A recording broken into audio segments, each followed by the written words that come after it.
You've spent the last 30 years being reliable. Your kids learned they could count on you. They learned you'd always be there. They learned you'd help when they needed it. You showed up, you provided, you were the rock.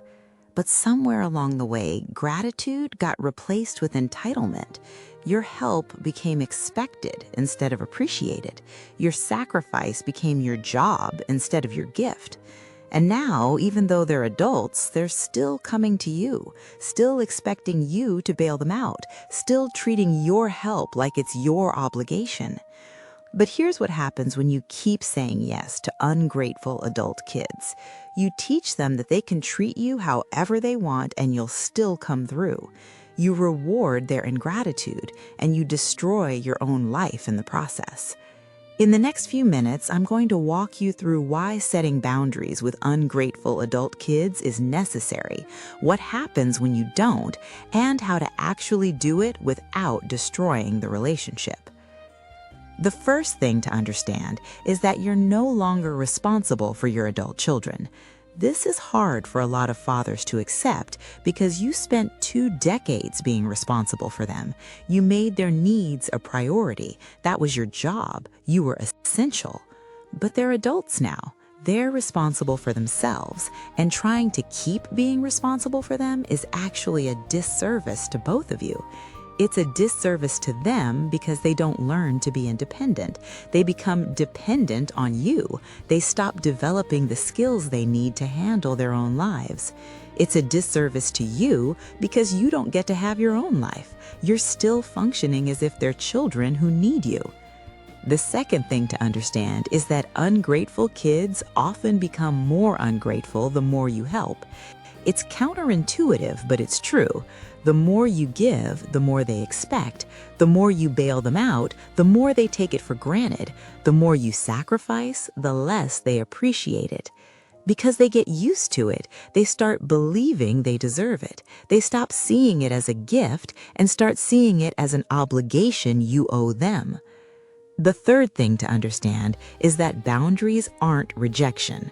A lot of fathers think that if they set a boundary, if they say no, they're rejecting their kid.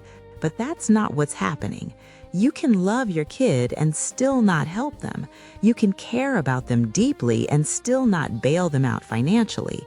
You can be a father and still have limits on your time and your resources. In fact, setting a boundary is often more loving than endlessly helping. Boundaries are saying, I care about you enough that I'm going to do what's right, not what's easy.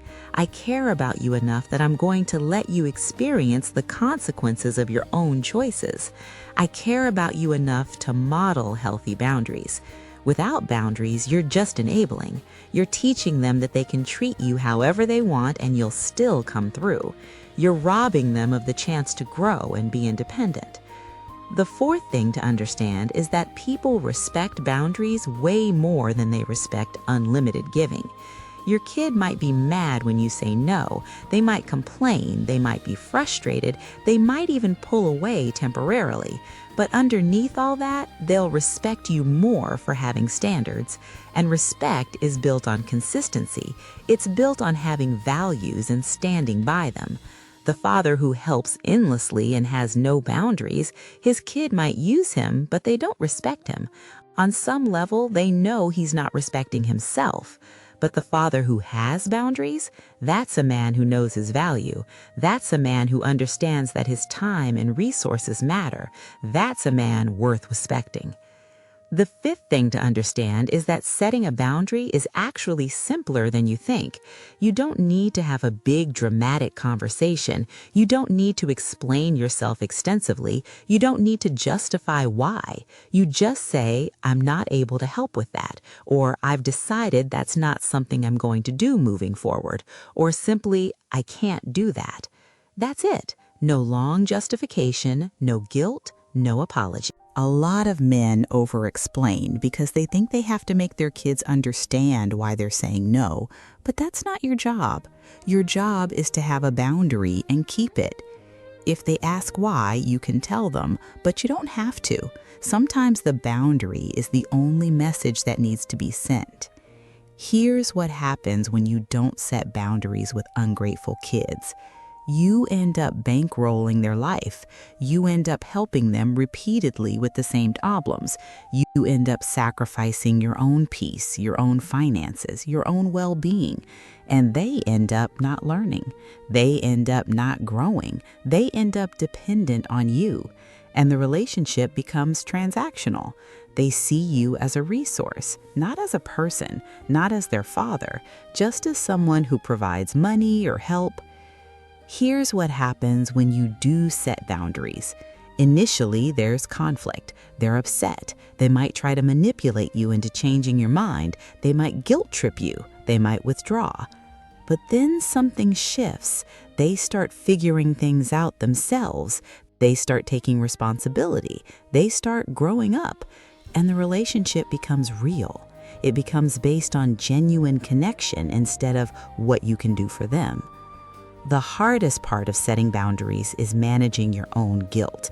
You'll feel like you're being selfish. You'll feel like you're not being a good father. You'll want to give in. But here's the truth. Being a good father doesn't mean unlimited sacrifice. It means modeling healthy boundaries. It means showing your kid what self-respect looks like. It means teaching them through your actions that there are limits. A good father teaches his kids that they're responsible for their own lives. A good father doesn't enable dependency. A good father doesn't set himself on fire to keep someone else warm. A good father loves his kids enough to let them learn to take care of themselves. So here's what I want you to do if you're bankrolling ungrateful adult kids. First, acknowledge that this is a problem. Not a problem with them, a problem with your boundaries. Second, decide what you're willing to help with and what you're not. Get clear on your limits before you have the conversation. Third, have a calm conversation and tell them what you've decided. Don't apologize, don't justify excessively, just be clear. Fourth, when they push back, and they will push back, hold the boundary. Don't give in to guilt trips, don't let them manipulate you. Fifth, be consistent. Every time they ask for help, respond the same way. Consistency is what makes boundaries real. And sixth, don't expect them to be happy about it. They won't be. They might get angry, they might withdraw. That's okay. That's part of them adjusting to the new reality. Comment if you're struggling with setting boundaries with your adult kids. Comment if you're bankrolling them and they're ungrateful.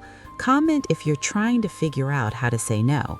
I read every comment, and if this helped you understand that boundaries are necessary and healthy, I'd appreciate it if you'd like this video and subscribe. It helps more fathers understand that saying no to your adult kids is an act of love, not rejection. Thank you for being here. I'll see you in the next one.